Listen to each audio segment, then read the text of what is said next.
All right, and what you are seeing right now are a little excerpt from auditions from this talent competition. With me this morning is entertainer extraordinaire Asten Isaac, and we're going to talk about the entertainment Intercol. Good morning to all of you. What you said earlier was talent like rain. Talent like rain in the Now tell me your experience with the entertainment Intercol, because you said you're going into your third year now. Well, we are going to the third year of actually engaging the school population, right. And it's our inaugural year of entertainment Intercol, the secondary schools talent competition. So you know there's a similarity to Intercol football, right? So it's similar, but it's the entertainment version.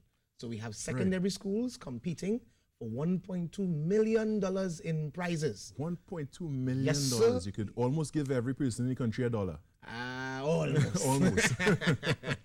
We have a first prize bus for the secondary school, a 24-seater maxi bus for the winning school. And we have additional prizes for the individual talents.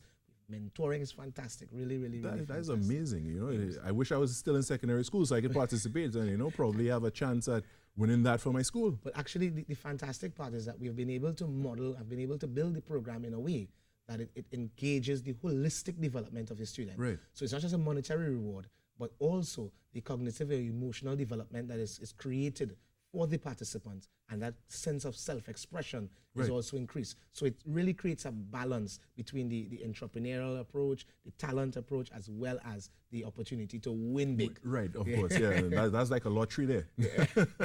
And SCB's on board. So. Right, of course, they had to be with numbers like that. All right, so tell me what type of preparation it took, for the 3 years now, and now coming to this point of doing the inaugural ceremony and stuff for the entertainment Intercol. What we did an extensive market research with some of our partners. We partnered with the Ministry of Education, one of our lead partners, the Ministry of Community Development, Culture and the Arts, right. Who've been really assisting us in ensuring that we could have researched from the curriculum aspect, visual arts and performing arts, and look at how applicable the program would be to the students' development. So that 3-year period, really we assessed not just the prizes, but we assessed how can the program create that sustainable environment within the schools and create fundraising for the schools as well. Right. As participating schools, as long as they achieve their targets, would receive a $10,000 participation check. Really? Per school, yes. Mobilize your talent. And of course that could definitely help schools in their arts Yes, in the arts department. Yes. We understand some of the strain that schools have, and in particular, and we appreciate that corporate Trinidad and Tobago, to a large extent, have come on and have expressed interest, and we have had partners in Crystal Waters, in Blue Box Graphics, Studio Musical Limited, as well as many community sponsors, including the Sandy Grande Business Association, the Arima Business Association. We have the mayor of Arima assisting directly, and a lot of individuals are putting some support into the program along with volunteers. A lot of support happening. It's a lot, and it really lifts my heart to know that there's so many people behind you all and pushing for this. Yeah, just yesterday I spoke with our first line securities in Port of Spain, who assisted us in our Tobago rollout. As we are heading to Tobago today to audition 3 schools tomorrow and Friday. Scarborough Secondary, Mason Hall, and Speyside Secondary. Nice. So we're going to Tobago to mobilize the talent. Yeah, because a lot of times, things happening in Trinidad, a lot of times you see Tobago left out. Yeah. And I'm glad that Tobago is not being left out this time. It has been difficult for Tobago in that Tobago is most of the times has to mobilize their own transportation and cost to come to Trinidad. Right, which is not cheap. As a citizen of Trinidad and Tobago, it is my responsibility to ensure that if we're doing a national program, that Tobago can get what Tobago needs. Yes, that's right. To make it truly national and not just Trinidad-centric. Trinidad-centric, yes. Yeah, so that's the direction. We have, at this stage, just about 370 acts that audition. 370 acts audition. Close to 1,500 direct participants. Right. And then we have indirect participants through each talent must be accompanied by a marketing officer and a manager.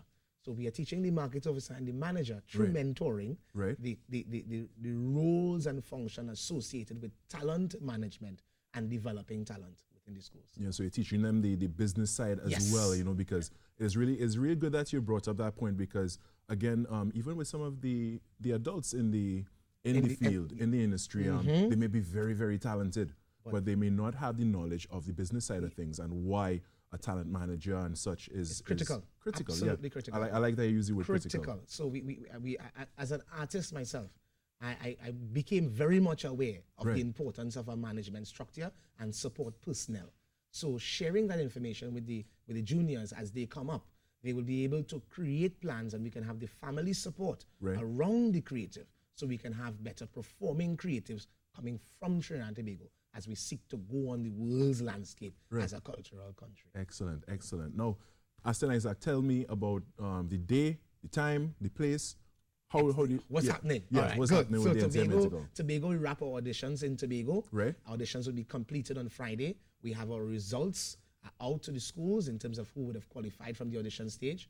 Preliminary phase would go from now until the 13th of May. 13th of May, we have our national semifinals. Because of the large turnout in the student population, we may have to put 2 days of semifinals. Wow. Because we well, that's exciting. That's excellent. Well, we're happy that the students there, but now it's going to cost us more money to put on the semifinals. So we're doing that, and then we have our grand national finals, where we present our finalists in each of our 5 categories on the 7th of July. That's 5 categories: individual vocalists, individual musician, small groups under 10, large groups between 10 and 35, so that's the choirs, and novelty acts. That's your DJs, your people who cut in here, they it's amazing. Just talent everywhere. Asten Isaac, I want to thank you so much for joining us this morning and all you've shared. I'm very excited about what's going to happen there with the Entertainment Intercol. All right, so thank you very much. Thank you very much, man. Yes.